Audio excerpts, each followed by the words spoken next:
একদিকে যখন হাসিনার বিরুদ্ধে আইসিটিতে সাজা ঘোষণা হচ্ছে, তখন এখানে চুক্তির মাধ্যমে একটা উদযাপন হচ্ছে, যেন উৎসব হচ্ছে। দেখতে পাচ্ছেন এই যে চট্টগ্রাম বন্দরের লালদিয়া চরে টার্মিনাল নির্মাণ ও পরিচালনার জন্য বন্দরের সঙ্গে ডেনমার্কের মালিকাধীন এপিএম টার্মিনালসের দীর্ঘমেয়াদী চুক্তি স্বাক্ষর অনুষ্ঠান। কি হচ্ছে এটা? অ্যাকচুয়ালি বিক্রি করে দেওয়া হচ্ছে। ঠিক যেদিন আমাকে মৃত্যুদণ্ড দিল, সেই দিনই চুক্তি হয়ে গেল আমাদের পোর্ট বিক্রির দিনটাও বেছে নিয়েছে। আপনারা একটু খেয়াল করে দেখেন। ষড়যন্ত্র কিন্তু আজকের নয়, ষড়যন্ত্র দীর্ঘদিনের, এবং এই ষড়যন্ত্রের ফলও মিলবে দীর্ঘদিন ধরেই। বুঝতে পারছেন ডক্টর মোহাম্মদ ইউনূসের চালটা? বুঝতে পারছেন? তিনি কিন্তু সাজিয়ে নিয়েছেন গুটি। আমি যাচ্ছি না কোথাও, যে যেখানে ইচ্ছা যাক, আমি এই দেশের প্রধান হয়েই থাকব। বুঝতে পারছেন? একটা সেন্ট মার্টিনের জন্য দেশ ত্যাগ করেছিলেন শেখ হাসিনা। আমি বারবার বলছি, একটা সেন্ট মার্টিন বিদেশির হাতে যাতে তুলে দিতে না হয়, সেই কারণে তিনি এই যে মেটিকুলাস ডিজাইনের শিকার হয়েছিলেন শেখ হাসিনা। যেদিন তার বিরুদ্ধে রায় ঘোষণা, সেই দিনই কেন চুক্তি? প্রশ্ন জাগে না?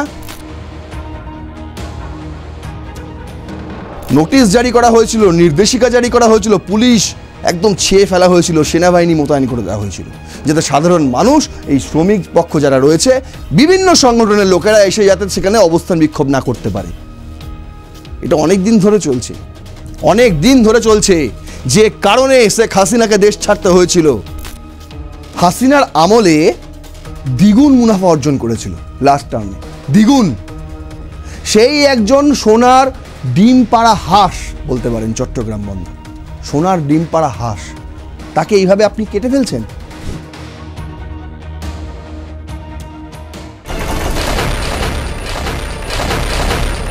বাংলাদেশ ডক্টর মোহাম্মদ ইউনূসের কাছে এখন একটা ভোগের প্রসাদ। আওয়ামী লীগ যে দলের জন্য পূর্ব পাকিস্তান আজ বাংলাদেশ হিসেবে পরিচিত পেয়েছে, সেই দলকেই যখন তাড়িয়ে দেওয়া গেছে, নিষ্ক্রিয় করে দেওয়া গেছে, তাহলে আর সমস্যা কি? আর তাই এলোমেলো করে দেমা লুটে পুটে খাই। এই লুট শুধু বর্তমানের লুট নয়, এই লুট এমনভাবে ব্যবস্থাপনায় করা হচ্ছে, সরকারিভাবে আইনি পদ্ধতিতে এমন একটা সিস্টেম তৈরি করে দেওয়া হচ্ছে, যাতে ভবিষ্যতেও লুটের বখরা পেয়ে যাবেন দীর্ঘদিন একদম ডক্টর মোহাম্মদ ইউনূস। কেন বলছি? তার কারণ চট্টগ্রাম বন্দর। 17ই নভেম্বর আপনারা জানেন কি হয়েছিল? শেখ হাসিনার বিরুদ্ধে আইসিটি মৃত্যুদণ্ডের সাজা ঘোষণা করেছিল। আর সেই 17ই নভেম্বর, যেই দিন চট্টগ্রাম বন্দরের বেশ কয়েকটি টার্মিনাল বিদেশিদের হাতে তুলে দেওয়া হলো, চুক্তি স্বাক্ষর হয়ে গেল। বুঝতে পেরেছেন? ষড়যন্ত্র কিন্তু আজকের নয়, ষড়যন্ত্র দীর্ঘদিনের, এবং এই ষড়যন্ত্রের ফলও মিলবে দীর্ঘদিন ধরেই। কেন বলছি? আপনারা জানেন কি জানেন? আপনারা জানেন চট্টগ্রাম বন্দরের 2টো টার্মিনাল ইতিমধ্যে চুক্তিবদ্ধ হয়ে গিয়েছে, বিদেশি কোম্পানিদের হাতে তুলে দেওয়া হয়ে গিয়েছে। আগে না, আজকের এই এপিসোডে আপনাদের আমি জানাবো 7টির মধ্যে, চট্টগ্রাম বন্দরের 7টির মধ্যে 5টি টার্মিনালই বিদেশিদের হাতে তুলে দেওয়া হয়েছে। সেই খবর এখনো পর্যন্ত আপনাদের কাছে এসে পৌঁছয়নি, আমি গ্যারেন্টি দিয়ে বলতে পারি। তাহলে চলুন, ইন্ট্রো বেশি দীর্ঘায়িত করব না, মূল এপিসোডে আগে ঢুকি। ভিডিও একটু লম্বা হতে পারে, কেউ যাবেন না, শেষ পর্যন্ত দেখবেন, না হলে কিন্তু বুঝতে পারবেন না। চলুন শুরু করছি রণক্ষেত্র। আপনাদের সঙ্গে রয়েছি আমি নারায়ণ। দেখুন, প্রথম স্লাইডে আমি রেখেছি প্রথম আলো থেকে সেই খবর, যে খবর ছাপা হয়েছিল 17ই নভেম্বর 2025। সেই 17ই নভেম্বর, যেই 17ই নভেম্বরে শেখ হাসিনার বিরুদ্ধে সাজা ঘোষণা করেছিল ইন্টারন্যাশনাল অপরাধ ট্রাইব্যুনাল। বলছে চট্টগ্রাম বন্দরে 2 টার্মিনাল পরিচালনার দায়িত্বে বিদেশিরা। আগে কি লিখেছে এটা একটুখানি আপনাদের পড়ে শোনাই।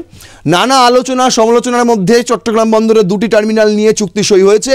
এর মধ্যে চট্টগ্রামের পতেঙ্গায় কর্ণফুলী নদীর তীরে লালদিয়া টার্মিনাল নির্মাণ ও পরিচালনা নিয়ে একটি, এবং ঢাকার অদূরে কেরানীগঞ্জের পানগাঁও নৌ টার্মিনাল পরিচালনার বিষয়ে অন্য একটি চুক্তি হয়। এবার দেখুন, চুক্তি অনুসারে চট্টগ্রাম বন্দরে লালদিয়া কন্টেনার টার্মিনাল নির্মাণ এবং 30 বছরের জন্য এটি পরিচালনার দায়িত্ব পেয়েছে ডেনমার্কের এপি মোলার মার্কস গ্রুপের সহযোগী প্রতিষ্ঠান এপিএম টার্মিনালস। কোথাকার? ডেনমার্কের। এবার সরকারি বেসরকারি অংশীদারিত্বের মানে পিপিপি যে মডেল হয় না, সেই পিপিপি মডেলের আওতায় এই টার্মিনাল নির্মাণের জন্য কোম্পানিটি $55 কোটি বা প্রায় 6,700 কোটি টাকা বিনিয়োগ করবে বাংলাদেশি মুদ্রায়। এটা 6,700 কোটি টাকা বাংলাদেশি মুদ্রায় বিনিয়োগ করবে। চুক্তিটি স্বাক্ষরের পরপরই 250 কোটি টাকা সাইনিং মানি হিসেবে পেয়ে গিয়েছে বাংলাদেশ। বাংলাদেশ তো নয়, এখন বাংলাদেশের অন্তর্বর্তী সরকার। আর অন্তর্বর্তী সরকার আরও ভালো করে বললে ডক্টর মোহাম্মদ ইউনূস, তিনি নিজেই। তাহলে কে পেয়েছে এই টাকাটা? 250 কোটি টাকা কে পেয়েছে? বাংলাদেশ লিখবেন না, প্রথম আলোকেই বলছি। এটা লিখুন সরাসরি যে অন্তর্বর্তী সরকার পাবে, লিখুন সরাসরি ডক্টর মোহাম্মদ ইউনূস পাবে। বাংলাদেশ আবার কি জিনিস? বাংলাদেশের অর্ধেক বাসিন্দাই এখন ডক্টর মোহাম্মদ ইউনূসের সঙ্গে নেই, আপনি গোটা বাংলাদেশকে জুড়ে দিচ্ছেন। প্রথম আলোকে বলছি। অন্যদিকে 22 বছরের জন্য ঢাকার কিরানীগঞ্জের পানগাঁও নৌ টার্মিনাল পরিচালনার দায়িত্ব পেয়েছে সুইজারল্যান্ডের প্রতিষ্ঠান মেডলক এসআর এর হাতে। এই টার্মিনালে মোট $4 কোটি, যা প্রায় 490 কোটি টাকা, এটাও বাংলাদেশি মুদ্রা। 490 কোটি টাকা বিনিয়োগ করবে মেডলগ। এক্ষেত্রে সাইনিং মানি হিসেবে তারা বাংলাদেশকে দিয়েছে, আবার এখানে ভুল, ডক্টর মোহাম্মদ ইউনূসকে দিয়েছে 18 কোটি টাকা। এখানে 250 কোটি টাকা আর এখানে 18 কোটি টাকা। একটা কোথাকার? একটা হচ্ছে লালদিয়া কন্টেনার টার্মিনাল, আর একটা কোথাকার? আর একটা হচ্ছে পানগাঁও নৌ টার্মিনাল। এই দুটোর বিষয় আপনারা জানেন, তাই তো?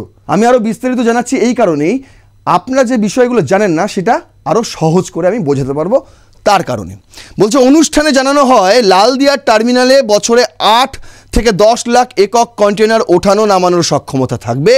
এর মধ্যে 8 লাখ পর্যন্ত প্রতি একক কন্টেনারে $21, প্রায় 2,500 টাকা করে পাবে সরকার।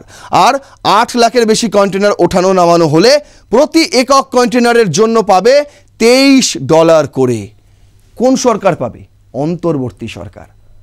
আপনারা ভাবছেন অন্তর্বর্তী সরকার আর কতদিন? এই প্রশ্ন অনেকেই তুলছে, বাংলাদেশের ভেতর থেকেই এই প্রশ্ন তোলা হচ্ছে যে অন্তর্বর্তী সরকার তো অন্তর্বর্তী সরকার, এই সরকার তো আর স্থায়ী সরকার নয়। তাহলে এরকম একটা ডিল অন্তর্বর্তী সরকার করছে কিভাবে? এটা নিয়েও প্রশ্ন উঠছে, সেই উত্তর আপনাদের দেবো। এই এখন আপাতত বলি এই টাকাগুলো কে পাবে? অন্তর্বর্তী সরকার।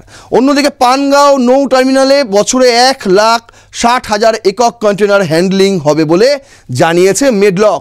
প্রতি একক কন্টেনার থেকে 250 টাকা করে পাবে অন্তর্বর্তী সরকার। লালদিয়া টার্মিনালের চুক্তি স্বাক্ষর অনুষ্ঠানে নৌ পরিবহন উপদেষ্টা এম সাখাওয়াত হোসেন বলেন, এই চুক্তি বর্তমান অন্তর্বর্তী সরকারের পক্ষ থেকে জাতির জন্য বড় অবদান। যাদের মধ্যে চুক্তি নিয়ে সন্দেহ ছিল, আশা করি তা দূর হবে, কিন্তু দূর এখনো হয়নি। কবে বলেছিল? 17 নভেম্বর। এই সেই ছবি। একদিকে যখন হাসিনার বিরুদ্ধে আইসিটিতে সাজা ঘোষণা হচ্ছে, তখন এখানে চুক্তির মাধ্যমে একটা উদযাপন হচ্ছে, যেন উৎসব হচ্ছে। দেখতে পাচ্ছেন? এই যে চট্টগ্রাম বন্দরের লালদিয়া চরে টার্মিনাল নির্মাণ ও পরিচালনার জন্য বন্দরের সঙ্গে ডেনমার্কের মালিকাধীন এপিএম টার্মিনালসের দীর্ঘমেয়াদী চুক্তি স্বাক্ষর অনুষ্ঠান আজ ঢাকার ইন্টারকন্টিনেন্ট হোটেলের মধ্যে ডেনমার্কের সঙ্গে সেই চুক্তি। আহা, কত সুন্দর, হাততালি দেওয়া হচ্ছে। এই হচ্ছে কি হচ্ছে? এটা অ্যাকচুয়ালি বিক্রি করে দেওয়া হচ্ছে, চট্টগ্রাম বন্দর বিক্রি করে দেওয়া হচ্ছে। বুঝতে পেরেছেন? 1 মাস আগে থেকে সরকারি নির্দেশিকা জারি করা হয়েছিল যে চট্টগ্রাম বন্দরের আনাচে কানাচে পার্শ্ববর্তী এলাকায় কোনো মিটিং মিছিল অবস্থান করা যাবে না। এরকম একটা সার্কুলার জারি করার পর আপনি দেখছেন হঠাৎ 17 নভেম্বর, যেই দিন সবার নজর শেখ হাসিনার কি হবে, আইসিটির রায় কি হবে, সেই দিনই চুক্তিটা হয়ে গেল। বুঝতে পারছেন খেলাটা ডক্টর মোহাম্মদ ইউনূসের? লালদিয়া ও পানগাঁও বন্দরের দায়িত্বে বিদেশি প্রতিষ্ঠান, চুক্তি নিয়ে প্রশ্ন উঠছে। প্রথম দিনই বলে দিয়েছিল যারা এটা নিয়ে সন্দেহ প্রকাশ করছে চুক্তি নিয়ে, আশা করি তা দূর হবে। কে বলেছিল? এম সাখাওয়াত হোসেন। কিন্তু দেখুন দূর হয়নি বলেই তো বিবিসি বাংলা এই খবর ছাপছে, বলছে জাতীয় স্বার্থ রক্ষা করেই বিদেশি প্রতিষ্ঠানের সঙ্গে চুক্তি করা হয়েছে বলে দাবি বাংলাদেশের অন্তর্বর্তী সরকারের, যেটা আমি আগের স্লাইডেই আপনাদের বললাম। কিন্তু দীর্ঘমেয়াদী এবং স্পর্শকাতর এই সিদ্ধান্ত নিতে স্বল্প মেয়াদে দায়িত্বে থাকা অন্তর্বর্তী সরকার কেন তাড়াহুড়ো করলো, এমন প্রশ্ন তুলেছেন বন্দর ব্যবহারকারী এবং বিশেষজ্ঞদের অনেকে। ওই যে আপনাদের বললাম 1 মাস আগে থেকে নির্দেশিকা জারি করে রেখে দেওয়া হয়েছিল। চট্টগ্রাম বন্দরের যে এলাকা এবং পার্শ্ববর্তী এলাকা, আনাচে কানাচে গলিতে মোড়েতে কোথাও মিটিং মিছিল অভিযান অবস্থান কিচ্ছু করা যাবে না, কিচ্ছু করা যাবে না। আর সেই সুযোগে চুক্তি করে দেওয়া হলো, বিদেশিদের হাতে চট্টগ্রাম বন্দরের টার্মিনাল তুলে দেওয়া হলো। চুক্তিগুলো যদি দেশের স্বার্থ রক্ষা করেই হয় তাহলে সেগুলো প্রকাশ করারও দাবি জানান তারা। গণতান্ত্রিক অধিকার কমিটির সদস্য অধ্যাপক আনু মোহাম্মদ বিবিসি বাংলাকে বলেছেন, অন্তর্বর্তী সরকার কদিন পর দায়িত্বে থাকবে না, তখন এই চুক্তি নিয়ে যদি কোনো সমস্যা তৈরি হয় তাহলে এর জবাবদিহি করবে কে? ওই সময় তো এনারা কেউ থাকবেন না। জুলাই সনদ জানেন না? আমি এনাকে বলছি, এই যে অধ্যাপক, গণতান্ত্রিক অধিকার কমিটির সদস্য এবং অধ্যাপক আনু মোহাম্মদ, এনাকে আমি বলছি, আপনি জানেন না জুলাই সনদ বলে একটা নতুন কী সব করেছে ডক্টর মোহাম্মদ ইউনুস? ওই জুলাই সনদ যদি বাস্তবায়ন হয়ে যায় তাহলে আর প্রধানমন্ত্রী বলে কিছু থাকবে না। মানুষ যাকে ভোট দেবে শুধুই ভোটই দেবে, ভোটের খাতায় থাকবে। দেশের সর্বসেরা হয়ে যাবেন রাষ্ট্রপতি, যাকে মানুষ নির্বাচনই করবে না। আর সেই রাষ্ট্রপতি হওয়ার স্বপ্ন দেখছেন ডক্টর মোহাম্মদ ইউনুস। জুলাই সনদকে বাস্তবায়ন করে দেবেন, বাংলাদেশের সংবিধান বদলে দেবেন, আর নিজেই হয়ে যাবেন রাষ্ট্রপতি, নিজেই হয়ে যাবেন সরকার। আর তখন ওই যে এলোমেলো করে দেমা, লুটে পুটে খাই, খেতে আরও সুবিধা হবে। আর সেই কারণেই তো এত কিছু চুক্তি, সেই কারণেই তো এত কিছু চুক্তি। না হলে বলে এই যে অন্তর্বর্তী সরকার কদিন পরে দায়িত্ব থেকে চলে যাবে, তিনি মনে মনে স্বপ্ন দেখছেন, এরা ভাবুক না দায়িত্ব থেকে চলে যাও, আমি তো যাব না। বুঝতে পারছেন ডক্টর মোহাম্মদ ইউনুসের চালটা? বুঝতে পারছেন? তিনি কিন্তু সাজিয়ে নিয়েছেন গুটি, আমি যাচ্ছি না কোথাও, যে যেখানে ইচ্ছা যাক, আমি এই দেশের প্রধান হয়েই থাকব, যেন তেন প্রকারে আমি এই দেশের প্রধান হয়েই থাকব।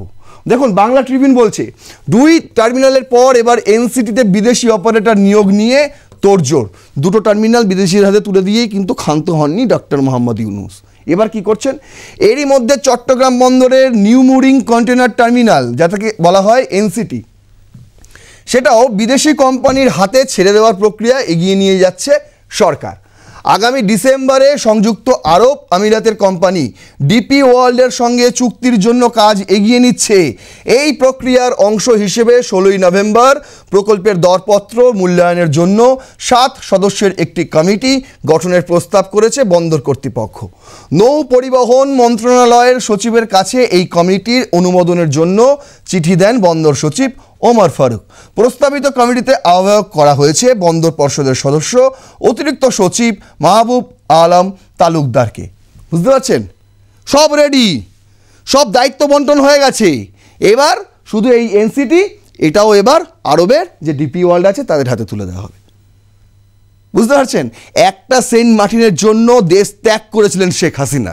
আমি বারবার বলছি, একটা সেন্ট মার্টিন বিদেশির হাতে যাতে তুলে দিতে না হয় সেই কারণে তিনি এই যে মেটিকুলাস ডিজাইনের শিকার হয়েছিলেন শেখ হাসিনা। আর আজ দেখুন, আজ আপনারা তাকিয়ে দেখুন, আক্ষেপ প্রকাশ করেছেন শেখ হাসিনা এটা নিয়ে। একটা অডিও শুনুন, তারপর ফিরছি। এইরকম মিথ্যা বয়ান আর মিথ্যা কথা বলে আর কতদিন পার পাবে? দেশটাকে একেবারে ধ্বংসের শেষ। তার উপর আমাদের যেসব জায়গা থেকে বাংলাদেশের কিছু আয় রোজগার হতো সেগুলি আবার অন্যের হাতে বিক্রি করে দিচ্ছে। ঠিক যেদিন আমাকে মৃত্যুদণ্ড দিল সেই দিনই চুক্তি হয়ে গেল আমাদের পোর্ট বিক্রির। দিনটাও বেছে নিয়েছে, আপনারা একটু খেয়াল করে দেখেন। এত কষ্ট করে আমাদের এই পোর্টগুলিকে আমি উন্নত করেছিলাম যেন বাংলাদেশের ব্যবসা বাণিজ্য কোভিডের সময়ও আমার বিনিয়োগ বন্ধ হয়নি। সে বছর আমার $2 বিলিয়ন বিনিয়োগ এসেছিল। শুনলেন? প্রচুর বড় ষড়যন্ত্র। যেদিন তার বিরুদ্ধে রায় ঘোষণা সেই দিনই কেন চুক্তি? প্রশ্ন জাগে না? দেখুন, বলছে এ প্রসঙ্গে জাতীয়তাবাদী শ্রমিক দলের চট্টগ্রাম বিভাগীয় সাধারণ সম্পাদক কাজী শেখ নুরুল্লাহ বাহার বলেন, বিগত স্বৈরাচারী সরকারের সময়ে একতরফাভাবে নেওয়া সিদ্ধান্তকে বর্তমান অন্তর্বর্তীকালীন সরকার বহাল রেখেছে। কে বলছে? বিএনপি বলছে। বিএনপি, জাতীয় শ্রমিক দল, কাদের? বিএনপির দল। তারা বলছে যে আগের যে সরকার ছিল, মানে আওয়ামী লীগের যে সরকার ছিল, তারা যেমন একতরফা সিদ্ধান্ত নিত, এখন যে সরকার আছে, মানে ডক্টর মোহাম্মদ ইউনূসের যে অন্তর্বর্তী সরকার আছে, তারাও একই পথে হাঁটছে। যে স্বপ্ন তারা দেখেছিল সাধারণ মানুষকে, সেই স্বপ্ন শুধু স্বপ্নেই রয়ে গেছে। তারা বাস্তবে আওয়ামী লীগের পথেই হাঁটছে। এটা তার বক্তব্য, বিএনপির বক্তব্য। এটা অত্যন্ত দুঃখজনক। দেশের কৌশলগত সম্পদ বিদেশিদের হাতে তুলে দেওয়ার এই ষড়যন্ত্র কোনোভাবেই মেনে নেওয়া হবে না। কেন বলছে বিএনপি এই কথা? কেন বলবে? কারণ সরকারের জন্যই তো সব কিছু করে যাচ্ছেন ডক্টর মোহাম্মদ ইউনূস। ফেব্রুয়ারিতে নির্বাচন হলে আওয়ামী লীগ যদি না লড়ে, তাহলে বিএনপিই তো ক্ষমতায় আসবে, তাই না? আর তারাই তো এসে বা লুটে পুটে খাবে। সেই সুযোগই তো করে দিয়ে যাচ্ছেন ডক্টর মোহাম্মদ ইউনূস। তাহলে তারা কেন চটে যাচ্ছেন? কারণ বিএনপি জানে বিষয়টা শুধু যে লাভ, এই লাভ শুধু একতরফাভাবে চলে যাবে অন্য কারোর কাছে। যে গোটা বিষয়টা সাজাচ্ছে তার পকেটেই ঢুকে যাবে টাকা। সরকারে যেই আসুক, মানুষ যাকেই পছন্দ করুক না কেন, সরকারের হাতে আর কিচ্ছুটি থাকবে না। বলছে শ্রমিকদের বেকার করে দেওয়ার, শ্রমিকদের পেটে লাথি মারার কোনো ষড়যন্ত্র আমরা সফল হতে দেব না। যদি শ্রমিকদের দাবি মানা না হয়, তাহলে আমরা সভা সমাবেশ, হরতাল, সব কর্মসূচি নিতে বাধ্য হব। যেই সময় মিছিল শুরু হয়েছিল, যেই সময় অবস্থান বিক্ষোভ চলছিল, সেই সময় ঠান্ডা করে দেওয়া হয়েছিল। বুঝতে পেরেছেন? নোটিশ জারি করা হয়েছিল, নির্দেশিকা জারি করা হয়েছিল, পুলিশ একদম ছেয়ে ফেলা হয়েছিল, সেনাবাহিনী মোতায়েন করে দেওয়া হয়েছিল, যাতে সাধারণ মানুষ, এই শ্রমিক পক্ষ যারা রয়েছে, বিভিন্ন সংগঠনের লোকেরা এসে যাতে সেখানে অবস্থান বিক্ষোভ না করতে পারে। এটা অনেক দিন ধরে চলছে। যে কারণে শেখ হাসিনাকে দেশ ছাড়তে হয়েছিল, সেই দিন থেকে চলছে এই ষড়যন্ত্র। বলছে এদিকে অস্বচ্ছ ও গোপন চুক্তির মাধ্যমে চট্টগ্রাম বন্দর বিদেশিদের হাতে তুলে দেওয়ার পদক্ষেপে গভীর উদ্বেগ প্রকাশ করে বাংলাদেশের জামায়াতে ইসলামের সহকারী সেক্রেটারি জেনারেল ও চট্টগ্রাম জোনাল হেড মোহাম্মদ শাহজাহান এক বিবৃতি দিয়েছেন। তিনিও বিবৃতি দিয়েছেন। কে? জামায়াতে ইসলামী। তারাও বলছে না, আমরা মানছি না এসব। তাহলে কে করছে? ডক্টর মোহাম্মদ ইউনূসকে পরিচালনা কে করছে? বিএনপিও বলছে মানছি না, জামাতে ইসলামও বলছে মানছি না। তাহলে চট্টগ্রাম বন্দর বিদেশিদের হাতে তুলে দিতে কে বলছে? নাহিদ ইসলামরা? কেন বলছে? সেটাও বড় প্রশ্ন। দেখুন, 4 নম্বর আমি রেখেছি, বাংলা ট্রিবিউন করেছে যে চট্টগ্রাম বন্দর নিয়ে বিদেশিদের সঙ্গে এই সরকার চুক্তি করতে পারে না। কে বলছে এই কথা? কে বলছেন এই কথা? বলছেন ব্যারিস্টার কায়েসার কামাল। ইনি এখন যে সুপ্রিম কোর্টে এই চট্টগ্রাম বন্দর নিয়ে একটা মামলা চলছে, আপনারা জানেন নিশ্চয়ই। 4 তারিখে তার একটা রায় ঘোষণা আছে, বুঝতে পেরেছেন?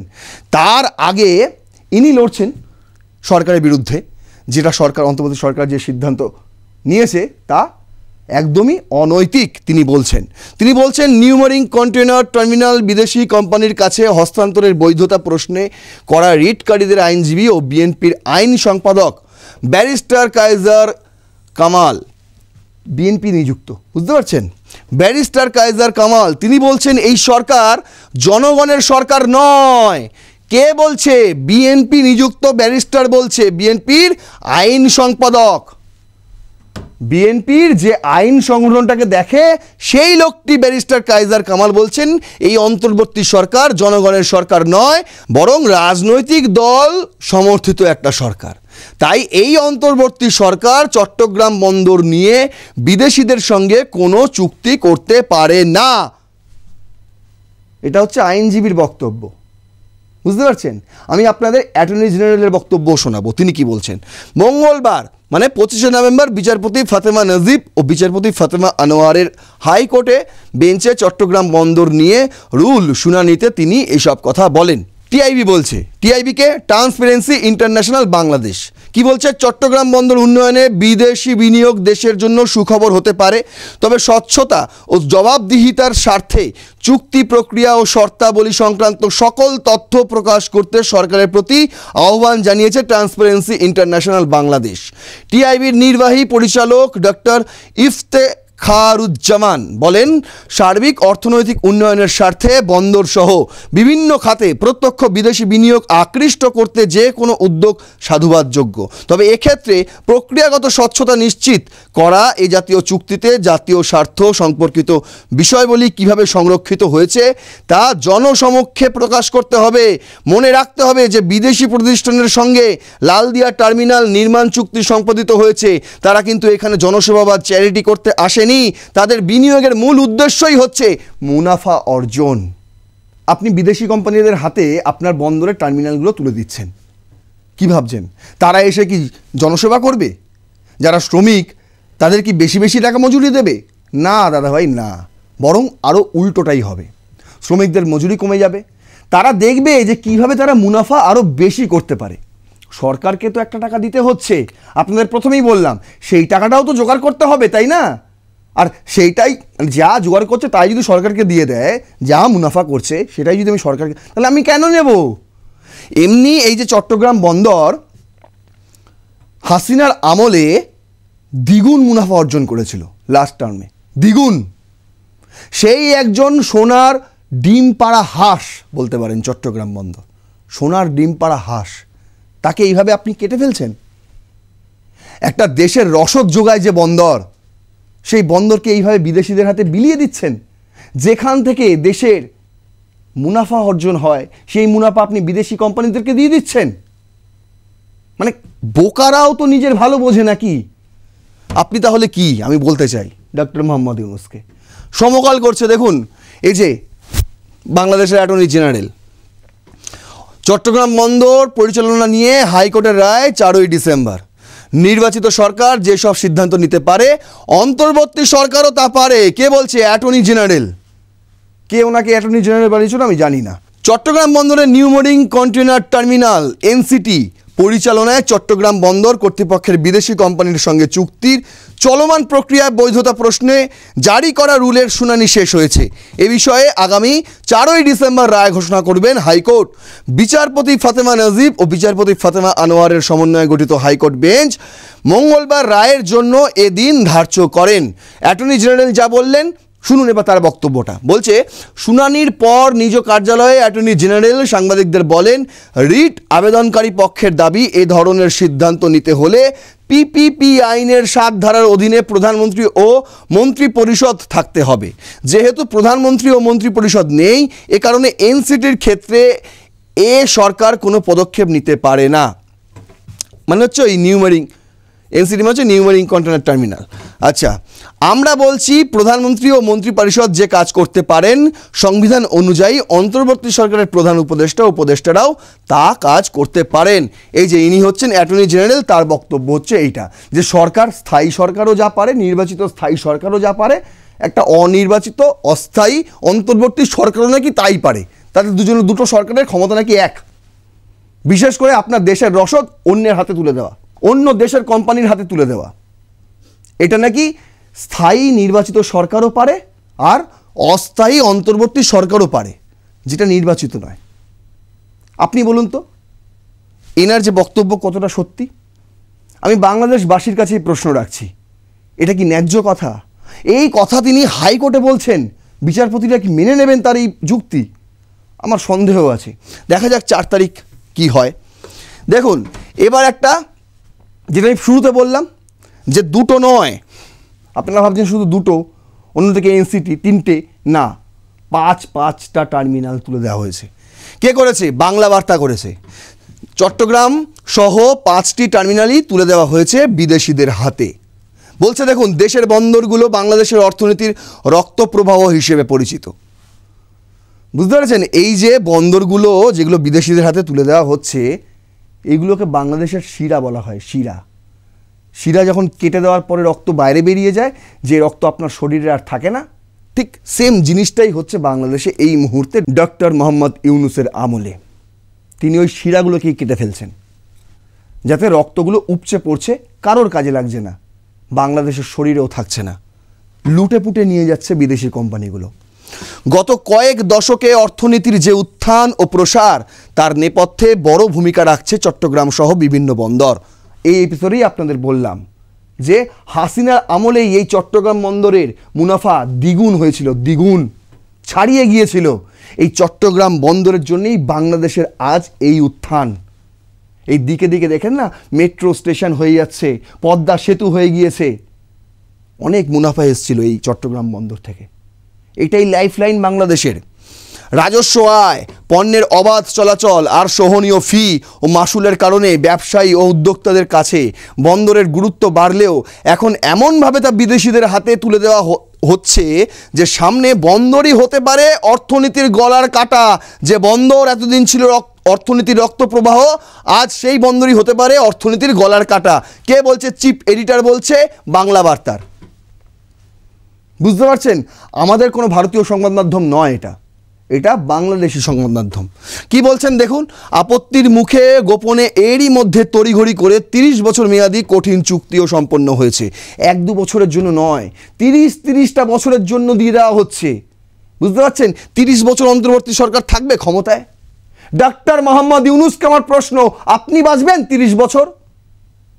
আপনার ভবিষ্যৎ যে সিকিউর করছেন এইভাবে, আপনি বাঁচবেন 30 বছর? 30 বছর একটা বিদেশিদের হাতে, একটা অনিশ্চিত। বুঝতে পারছেন বিষয়টা কীরকমভাবে সাজিয়েছেন তিনি? পুরো ডুবিয়ে দিয়ে চলে যাবেন। তিনি তো নিজে মরবেনই, বাংলাদেশকেও মেরে ছাড়বেন। তার মোটোটাই হচ্ছে এটা। ফলে বন্দরের এসব টার্মিনাল ব্যবহারের সব নিয়ন্ত্রণ চলে যাচ্ছে বিদেশি কোম্পানিদের হাতে, যারা ফি ও মাসুল আরোপ সহ যে কোনো ধরনের কড়াকড়ি আরোপ করতে পারবে। এতে দেশের অর্থনীতি ও ব্যবসা বাণিজ্যে নেতিবাচক প্রভাব পড়ার ঝুঁকি তৈরি হয়েছে। তথ্য উৎপাদ্য, পর্যালোচনা ও বন্দর ব্যবহারকারীদের সঙ্গে কথা বলে এমন চিত্র পাওয়া গেছে। দেশের প্রধান বাণিজ্যিক প্রবেশদ্বার চট্টগ্রাম বন্দরের কৌশলগত স্থাপনাগুলোর নিয়ন্ত্রণ দ্রুততার সঙ্গে বিদেশি প্রতিষ্ঠানের হাতে তুলে দেওয়ার প্রক্রিয়া জনমনে উদ্বেগ ও তীব্র ক্ষোভ সৃষ্টি হয়েছে। দেখুন, একটা জিনিস আমি বলি, আগে থেকে কিন্তু মাসুল বাড়িয়ে দেওয়া হয়েছিল, সেই খবর আপনাদের আমি দিয়েছিলাম পুরনো একটি এপিসোডে। তারপর আস্তে আস্তে এমন সিস্টেমটাকে তৈরি করা হলো যাতে কিন্তু সবাই বুঝতে পারছিল যে এবার বিদেশিদের হাতে যেতে চলেছে টার্মিনালগুলো, কিন্তু তাদের কোনো উপায় ছিল না। যেই সময় তারা বিক্ষোভ করবে ভেবেছিল, যেই সময় তারা মিছিল করবে ভেবেছিল, ঠিক সেই সময় নির্দেশিকা জারি করে দেওয়া হলো যে না, 144 ধারা জারি হয়েছে, কিচ্ছু করা যাবে না। আর এরই মাঝে কি করলো, বন্দরের মোট 7টি গুরুত্বপূর্ণ টার্মিনালের মধ্যে 5টি এখন বিদেশি অপারেটরদের হাতে পরিচালিত হতে যাচ্ছে, যা চুক্তির চূড়ান্ত পর্যায়ে রয়েছে। এখনো পর্যন্ত চুক্তিটা যতদূর এসছে, আপনি ওই লালদিয়া, পানগাঁও, এরপর এনসিটি পর্যন্ত যাচ্ছেন, তাই তো? কিন্তু চুক্তি এখনো শেষ হয়নি। চূড়ান্ত চুক্তি পর্যন্ত কি রয়েছে? 7টা যে গুরুত্বপূর্ণ টার্মিনাল রয়েছে, তার মধ্যে 5টিই রয়েছে শুধু জেনারেল কার্গো বার্থ আর চিটাগং কন্টেনার টার্মিনাল। এই দুটো বন্দর কর্তৃপক্ষ নিজের কাছেই রাখছে পরিচালনার জন্য, বাকি সবগুলো বিলিয়ে দেওয়া হবে বিদেশি কোম্পানিদের হাতে। বোঝা গেল? বোঝা গেল চট্টগ্রাম বন্দরকে নিয়ে কিভাবে ব্যবসা করছেন ডক্টর মোহাম্মদ ইউনূস। তিনি আজকের জন্য নয়, 30 বছরের জন্য দিয়ে দেওয়া হচ্ছে, 30 বছরের জন্য। 30 বছর তিনি নিজে বাঁচবেন কিনা সন্দেহ, কিন্তু তার যে স্বপ্ন, আমি হব দেশের রাষ্ট্রপতি এবং জুলাই সনদ বাস্তবায়ন করে রাষ্ট্রপতি সর্বোচ্চ করে দেব দেশের, আর সমস্ত এই সব টাকা শুধু আমার পকেটেই ঢুকবে, সরকারকে মারো গুলি। যে সাধারণ মানুষ যাকেই ভোট দিক, যেই এসে সরকার গড়ুক, সবাইকে কিন্তু আমার পায়ের সামনেই বসতে হবে। তার স্বপ্নটা এরকম। আপনারা কি চান ডক্টর মোহাম্মদ ইউনূসের এই স্বপ্ন পূরণ হয়ে যাক? আপনারা কি চান চট্টগ্রাম বন্দরের পর সেন্ট মার্টিনও এইভাবে তিনি বিক্রি করে দিক? যদি না চান তাহলে এখনো সময় আছে, প্রশ্ন করুন। আর আমার এই যে ভিডিওটা যদি ইনফরমেটিভ লাগে অবশ্যই শেয়ার করুন, আরও 4-5 জনের কাছে ছড়িয়ে দিন, এই বাস্তব তথ্য প্রত্যেকের কাছে পৌঁছে দিন। কমেন্ট করুন, আপনার মতামত জানান, লাইক করুন ভিডিওটি এবং সাবস্ক্রাইব করুন চ্যানেলটি R+ নিউজ 24x7। দেখতে থাকুন রণক্ষেত্র। জয় হিন্দ, বন্দে মাতরম।